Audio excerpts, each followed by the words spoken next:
Welcome back to Mid-Cap Masala right here on ET Now, and let's put the spotlight on Godrej Consumer Products. The company did come out with a decent set, but what's the outlook going forward? How whole the GST thing is expected to impact the numbers going ahead, and what's the outlook on the volume growth? Let's understand all of that with Mr. Aasif Malbari, who's the CFO of Godrej Consumer Products, joining us on the show. A very good morning and thank you so much for your time. And firstly, with respect to your earnings, your quarter saw 6.5% of a YY decline in your net profit. Believe that was largely due to the GST transition and Indonesia weakness. But help us understand, by when do you see the GST impact to be behind you, and what's the side of recovery? So basically on GST, it was just a transitionary impact because of the announcement in terms of reducing the GST rates. Trade did downstock in the quarter. We've already started seeing the benefits of trade getting back to normative levels in this quarter. So we do expect things to normalize in Q3 and onwards. All right, but now let's also talk about your margins. They've seen a little bit of a dip at, of about 157 basis points on a year-on-year basis. So by when do you expect them to return to your guided normative band? So we did see commodities being extremely volatile over the last few months, as a result of which we needed to take judicious price increases and not price to the volatile conditions in the market. We are seeing the benefits of now the commodity prices normalize and be more range bound.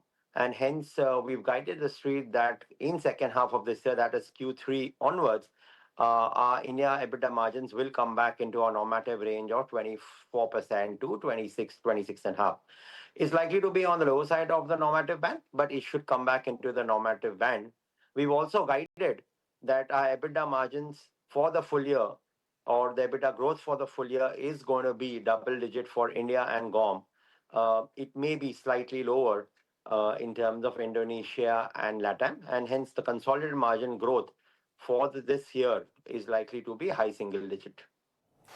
All right, high single digit volume growth is what you're anticipating, but the underlying volume growth this time around came in at 3%. That was slightly below than what the street was penciling in.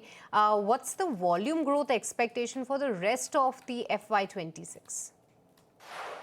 Yeah, so as we spoke about, the GST transition impact did have an impact onto the consolidated volume growth. I would attribute around 3-4% as a transitionary impact in terms of the quarter.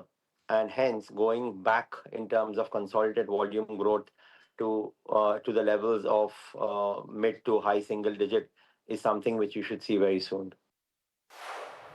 All right, but Mr. Malbari, just like you were pointing out that you did take a price hike in the second quarter, could you quantify that for us, and any more hikes on the cards as of now? Again, it's not any major drastic price hikes on the cards. There is some effect of continuing price increases in various categories.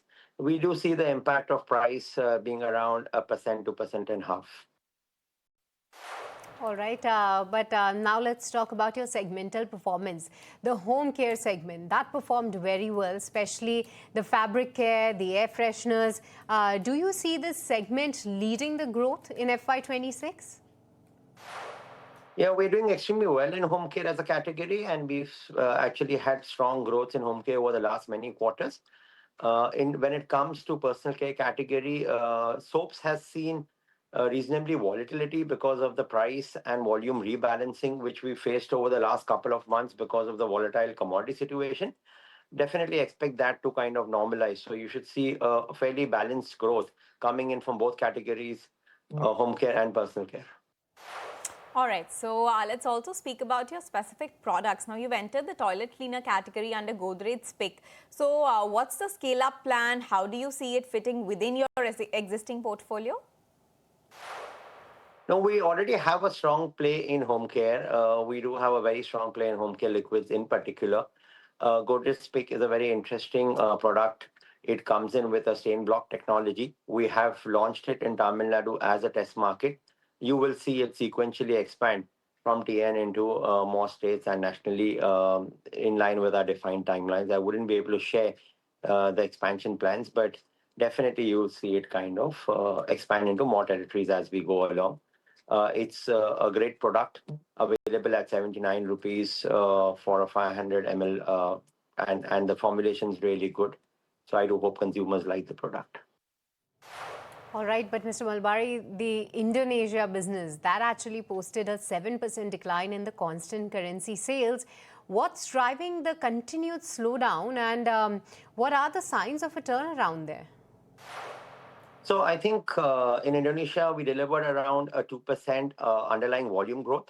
So definitely volumes are on the positive side in Indonesia in this quarter. The revenues were down because of two reasons. One, much higher competitive intensity driving higher levels of price offs and competition schemes, etc. And also, there has been some reclassification in our arrangement with our distributors, where certain costs which were being incurred by us have now been given to the distributor to spend as part of the distributor margin, as a result of which revenue is down. We do expect Indonesia to normalize into positive revenue growth in a few quarters. All right, but before we let you go, please tell us what's the strategic rationale behind acquiring Mustache and how does it enhance your men's grooming portfolio? So Mustache is a brand which is extremely strong in face wash.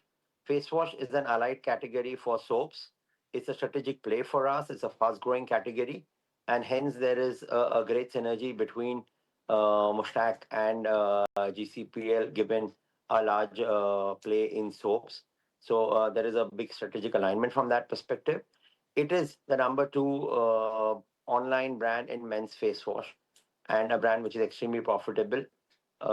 We got it at a reasonable valuation, and hence there is a clear strategic alignment in terms of taking the brand and growing it disproportionately using the synergy between GCPL and the Mustache business. All right, we'll watch out for that, Mr. Malbari. But with this, we let you go. Thank you so much for taking the time out, and wishing you all the best for the upcoming earnings. So that was the management of GCPL talking to us about that, how he sees the second half to be better than the first half and the factors that will be at play.